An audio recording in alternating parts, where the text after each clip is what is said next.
मैं एडवोकेट बद्रीनाथ झा आज एक बहुत ही महत्वपूर्ण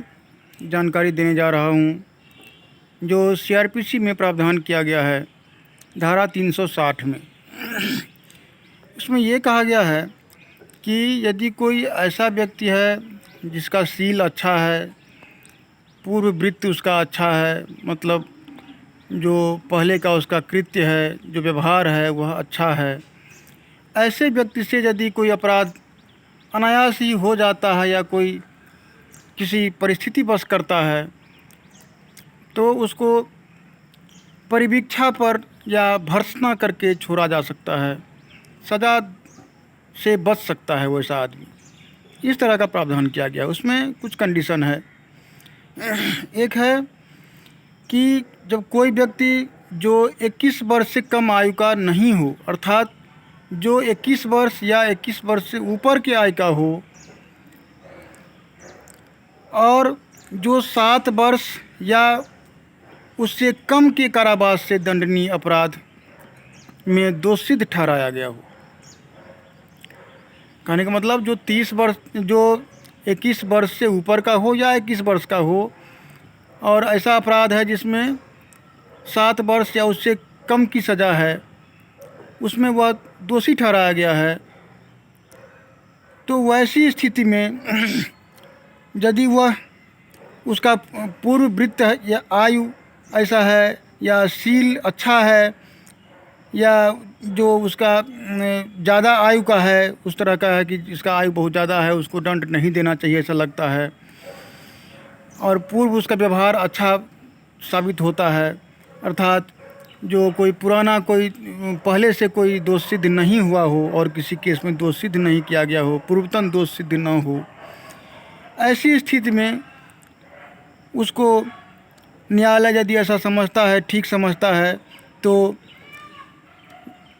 सदाचरण के बंध पत्र पर जो 3 साल से अधिक न होगा, अर्थात 3 साल तक जितनी जज का मर्जी हो, 3 साल तक की अवधि तक का उसके सदाचरण के बॉन्ड पर उसको छोड़ा जा सकता है। उसको दंड नहीं दिया जाएगा यदि जज को ऐसा लगता है कि इसको माफ़ कर देना चाहिए।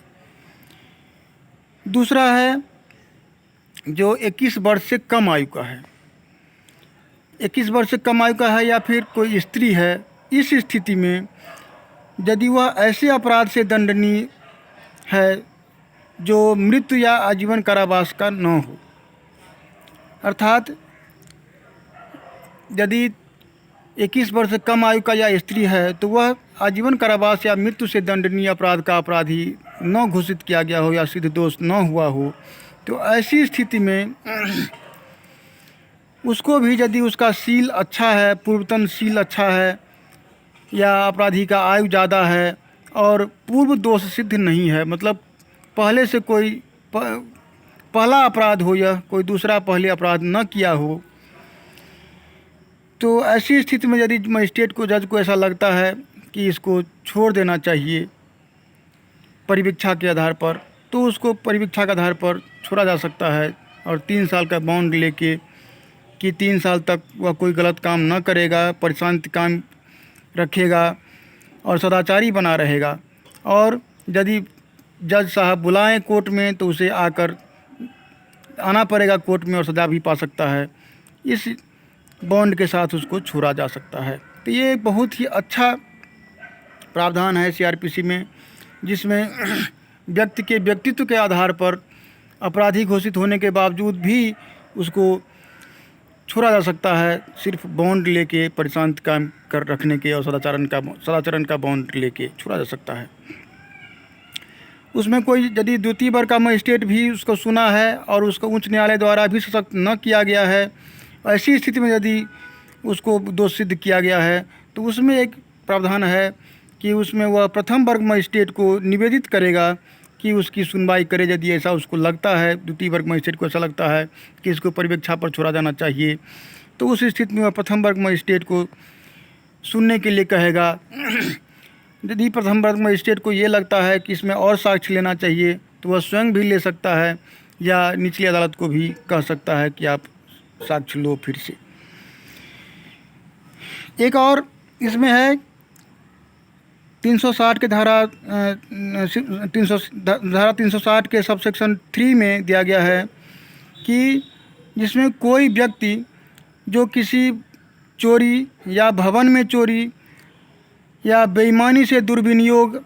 मिसएप्रोप्रिएशन करता है या छल कारित करता है या भारतीय दंड संहिता के अधीन 2 वर्ष से अनधिक अर्थात 2 वर्ष से जिसमें अधिक सज़ा न हो, कारावास की 2 वर्ष से अधिक सज़ा न हो, उससे दंडनीय अपराध या केवल जुर्माने से दंडनीय किया जाता है और उसके विरुद्ध कोई पूर्व दोष सिद्ध साबित नहीं होता है, तो वह न्यायालय जिसके समक्ष वह दोष सिद्ध किया गया है यदि ठीक समझता है तो वह उसके आयु, शील और पूर्ववृत्त या शारीरिक या मानसिक दशा को या अपराध की तुच्छ प्रवृत्ति को देखते हुए, तुच्छ प्रकृति जो है कि ये उतना बड़ा अपराध नहीं है, तो उस स्थिति में उसको यह ध्यान में रखते हुए कि यह ऐसा अपराध नहीं है कि इसमें सज़ा दिया जाए, तो उसको वह दंडादेश देने के बजाय सम्यक भर्त्सना करके छुड़ा जा सकता है। इसमें है कि release him after due admonition, अर्थात कुछ भर्त्सना करके, कुछ उसको डांट फटकार करके छुड़ा जा सकता है। तो ये बहुत ही अच्छा प्रावधान है जो यदि कोई अपराधी अच्छा शील का है तो उसको इस आधार पर सज़ा से बचाया जा सकता है। इसमें यह भी है कि ये सिर्फ प्रारंभिक अधिकारिता वाले न्यायालय ही नहीं बल्कि अपील न्यायालय या उच्च न्यायालय या सेशन न्यायालय भी अपनी पुनरीक्षण या अपील के कार्यवाहियों को में भी ये इस धारा के अधीन उसको परिवीक्षा पर या भर्त्सना पर छोड़ सकता है। और इसमें एक ये भी बात है कि यदि कोर्ट चाहे, यदि ऊपर का न्यायालय, उच्च न्यायालय या सेशन न्यायालय जिसमें अपीलेबल है, यदि अपील किया गया है इस धारा के अधीन, तो यदि उस अपील न्यायालय को ऐसा लगता है कि नहीं इसमें सज़ा होनी चाहिए, तो वह सज़ा इस जो 360 के तहत जो उसको परिवीक्षा पर छोड़ा गया है उसको निरस्त भी कर सकता है और फिर उसको सज़ा भी दिया जा सकता है, लेकिन वह सज़ा उससे अधिक न होगा जितना वह निचले न्यायालय दे सकता था उसे। ये एक इसमें है कि उसको ज़्यादा सज़ा नहीं देगा, उतनी सज़ा देगा जितना उस न्यायालय को देना चाहिए था। फिर इसमें एक और बात है कि यदि उस न्यायालय का जिसने अपराधी को दोष सिद्ध किया है या उस न्यायालय का जो अपराधी के संबंध में उसके मूल अपराध के बारे में कार्यवाही कर सकता था, समाधान हो जाता है कि अपराधी अपने मुचलके की शर्तों में से किसी का पालन करने में असफल रहा है, तो वह उसके पकड़े जाने के लिए वारंट भी जारी कर सकता है और उसको फिर से सुनवाई करके चाहे तो उसको बॉन्ड पर छोड़ सकता है, इसकी सुनवाई तक उसको जमानत दे सकता है और नहीं चाहे तो उसको जेल में भी रख सकता है आगे फाइनल कार्रवाई होने तक। तो इसलिए ये इसमें ज़रूरी है कि इस धारा के तहत जिसको छोड़ा गया है वह अपना सदाचरण बना के रखें, तभी ये कामयाब होगा, नहीं तो फिर भी उसको सज़ा मिल सकता है।